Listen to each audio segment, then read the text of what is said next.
सभी को प्रेम भरा राधे राधे, जय जय श्री राधे श्याम, जय श्री राम। आशा करते हैं आप सभी लोग आनंद से होंगे, प्रेम से होंगे। भगवान की कृपा आप सभी पर खूब अनंत अनंत बरसे। आप सभी लोगों ने एक कहावत तो सुनी ही होगी कि संगत से गुण उपजे और संगत से गुण जाए, बांस फांस और मिसरी एक ही भाव बिकाए। हमारे जीवन में संग का कैसा हमारा संग है, इसका बहुत बड़ा महत्व है कि हम किस संग में हैं, कुसंग में हैं कि सत्संग में। अगर हम सबका संग बिगड़ जाए तो चाहे व्यक्ति का कितना भी बड़ा तप हो, जप हो, ऐश्वर्य हो, कीर्ति हो, सब कुछ मिट्टी में मिल सकता है, सब कुछ। और इस बात को हम लोग समझ सकते हैं सौभरी ऋषि की कथा से। सौभरी ऋषि बहुत बड़े महात्मा ऋग्वेदाचार्य थे। यमुना नदी के अंदर यानी जलमग्न होकर के वो तपस्या कर रहे थे। एकाएक उनकी तपस्या टूटती है तो उन्होंने बहुत सारी मछलियों को देखा जो मत्स्यराज के पास में आसपास में भ्रमण कर रही थी, विचरण कर रही थी और गृहस्थी का सुख भोग रही थी, आनंद से प्रेम से घूम रही थी। उस मत्स्यराज को गृहस्थी के सुख में सुखी देख करके सौभरी ऋषि ने सोचा कि गृहस्थी में कितना सुख है, बड़े प्रेम से ये मछलियाँ भ्रमण कर रही हैं, क्रीड़ा कर रही हैं और मत्स्यराज कितने प्रसन्नचित होकर के आनंद पूर्वक विहार कर रहे हैं। ऐसा देख करके उनके मन में भी उत्कंठा जागृत हुई कि हमें भी गृहस्थी में होना चाहिए। तो जब तप अलग छोड़ दिया, यमुना नदी के बाहर आ गए और वहाँ मानधाता राजा के पास में उनकी राज्यसभा में पहुँच गए। मानधाता राजा ने देखा तो आदर सत्कार किया, कहा महाराज किस लिए पधारे हैं बताइए। ऋषि ने मानधाता राजा से कहा कि आपकी 50 कन्याएं हैं, उन 50 कन्याओं में से हमें एक कन्या आप भेंट करें, दान में दीजिए, गृहस्थी के लिए, विवाह के लिए, ससम्मान पूर्वक। उन ऋषि को मानधाता मना तो नहीं कर सकते थे क्योंकि बड़े तपस्वी थे। तो कहा कि हम अपनी कन्याओं का स्वयंवर रचाएंगे और उन स्वयंवर में अगर कन्याएं आपका वर्ण कर लें तो हम उनका विवाह आपके साथ में कर देंगे। ये बात रूखा सा जवाब सुन करके सौभरी ऋषि लौटते हैं और मन में सोचते हैं कि हम मानधाता की बात समझ गए हैं। मन में विचार कर रहे हैं क्योंकि हमारे मुखमंडल पर झुर्रियाँ पड़ गई हैं, बाल पक गए हैं, वृद्धावस्था का शरीर प्रतीत हो रहा है, दिख रहा है, सर काँप रहा है, वृद्धावस्था है। तो ऐसे समय में जर्जर अवस्था में कौन अपनी कन्या का विवाह हमारे साथ करेगा। तो मन में सोचा कि हम ऐसा स्वरूप बनाएंगे, ऐसा सुंदर स्वरूप बना करके राजमहल में जाएंगे कि संसार की कन्याएं क्या देवांगनाएं भी हमारे साथ विवाह करने के लिए लालायत हो जाएंगी। बड़ा तेज था, तपस्या का बल था, बहुत ही अद्भुत सौंदर्य से परिपूर्ण अपने शरीर को सुसज्जित किया, बनाया और आज तपबल से सुंदर सा शरीर, सौंदर्य लालमा से युक्त शरीर ग्रहण करके और आज जहाँ स्वयंवर हो रहा था वहीं पर पहुँच गए। और जो द्वारपाल आदि थे, अनुचर थे राजा के, उन अनुचरों ने सौभरी ऋषि को वहाँ पर पहुँचा दिया। जैसे ही उन कन्याओं ने 50 कन्याओं ने देखा कि ये तो बहुत ही सुंदर हैं, अद्भुत सुंदर हैं, तो एक एक करके जितनी भी कन्याएं थी 50 कन्याओं ने वरमाला सौभरी ऋषि के गले में पहना दी और आपस में ही कन्याएं लड़ने लगी, नहीं, ये हमारे योग्य पति हैं, ये तुम्हारे योग्य नहीं है, ये हमारे योग्य पति हैं, हम इनसे विवाह करेंगे। कोई कन्या कह रही थी कि हम इनसे विवाह करेंगे। अंततः सौभरी ऋषि ने उन 50 कन्याओं से एक साथ एक मंडप में विवाह कर लिया और आगे गृहस्थी के अद्भुत सुख भोगने लगे, विहार करने लगे।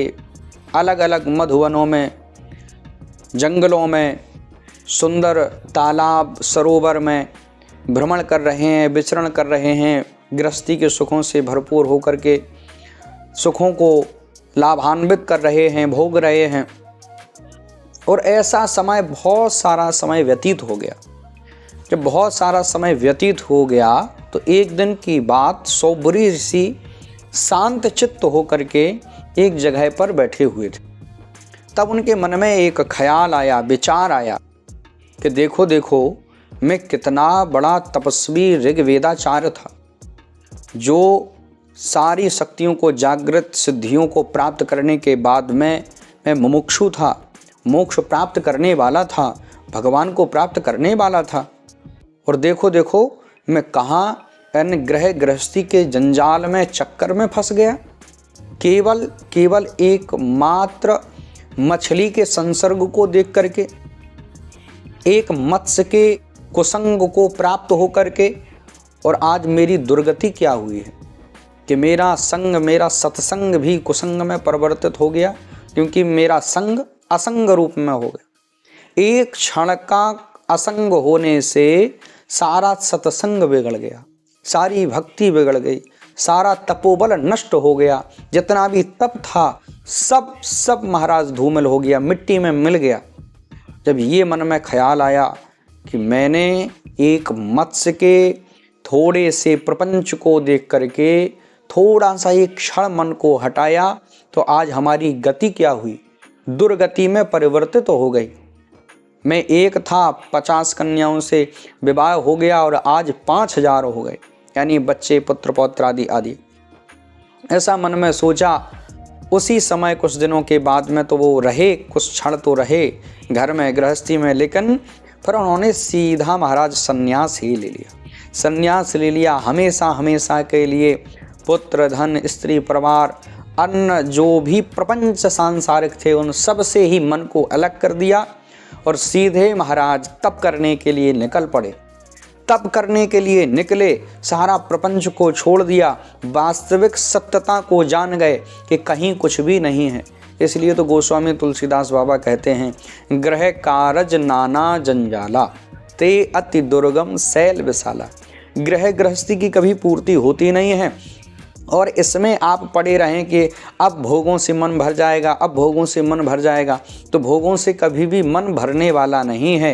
ये तो उसी प्रकार से है कि जैसे कोई व्यक्ति सोचे कि घी की बूंदों को लेकर के अग्नि में छोड़े, और वो सोचे कि अग्निदेव मतलब कि तृप्त हो जाएंगे घृत से, तो कभी ऐसा होने वाला नहीं है। जितना भी घृत छोड़ा जाए उतनी ही आग प्रज्वलित होगी। वैसे ही भोगवास में, इन कामनाओं में, ग्रह गृहस्थी में आप कितना भी प्रयास करें, कितने भी भोगों को भोग लें, लेकिन कभी भी मन तृप्त होने वाला नहीं है। मन तृप्त तो ठाकुर जी की सेवा में, बिहारी जी की सेवा में, भगवान की भक्ति में ही तृप्त होगा। इसलिए मेरा कहने का उद्देश्य तो यह है कि एक क्षण का संग गलत होने से वो सौभरी जैसा तपस्वी महात्मा भी ग्रह गृहस्थी के प्रपंच में फंस गया। इसके बाद समझ आया, वो तपस्या करने के लिए गए, फिर उनका उद्धार हो गया। लेकिन मेरा उद्देश्य केवल इतना है कि आप जो भी काम कर रहे हैं, अगर आप विद्या अध्ययन कर रहे हैं, तो विद्या अध्ययन से एक पल भी, एक क्षण भी मन मत हटाइए। इन संसारियों के क्लेशों को, या संसारों के ये जो बनावटी श्रृंगार हैं, देखने में जो बहुत सुंदर लग रहे हैं कि संसार बहुत सुंदर है, ये कहीं कुछ नहीं है, सब नश्वर है। इसलिए जो भी हम काम कर रहे हैं, अगर हम विद्या अध्ययन कर रहे हैं तो विद्या अध्ययन बड़े प्रेम से, मन से, लगन से करें। अगर आप सभी भक्ति कर रहे हैं तो भक्ति बड़ी श्रद्धा पूर्वक, आनंद पूर्वक करें। जो भी भक्ति के साधन हैं उनको अपनावें, सत्संग करें, रामचरितमानस का पाठ करें, श्रीमद् भागवत कथा को सुने, जो भी भगवान की सुंदर कथाएं हैं उनको सुने, चिंतन मनन करें, स्वाध्याय करें और भगवान की वाणी को सुने। अगर आप विद्या अध्ययन कर रहे हैं तो बड़े प्रेम से, श्रद्धापूर्वक जो आपके विषय हैं उनको विधिवत तरीके से आप नियम बना करके उनको पढ़ें। व्यर्थ के कुसंग में ना फंसें, व्यर्थ के मित्रगणों के बीच में ना फंसें, क्योंकि वो एक कहावत बड़ी सुंदर है कि परोक्षे कार हंतारम प्रत्यक्षे प्रियवादिनाम। तो जो पीठ पीछे आपके कार्य को बिगाड़ें और सामने मीठी चुपड़ी हुई बातें करें, तो ऐसे जो सांप की तरह टेढ़ी मेढ़ी चाल चलते हैं, ऐसे मित्रों को नहीं बनाना चाहिए। तो जो भी कार्य कर रहे हैं उनको नियम पूर्वक श्रद्धा पूर्वक करें आप, और अच्छे संग में रहिए। इसलिए संत लोग कहते हैं संगत से गुण उपजे और संगत से गुण जाए, बांस फांस और मिश्री एक ही भाव बिकाए। सभी को प्रेम भरा राधे राधे। जय जय श्री राधे श्याम।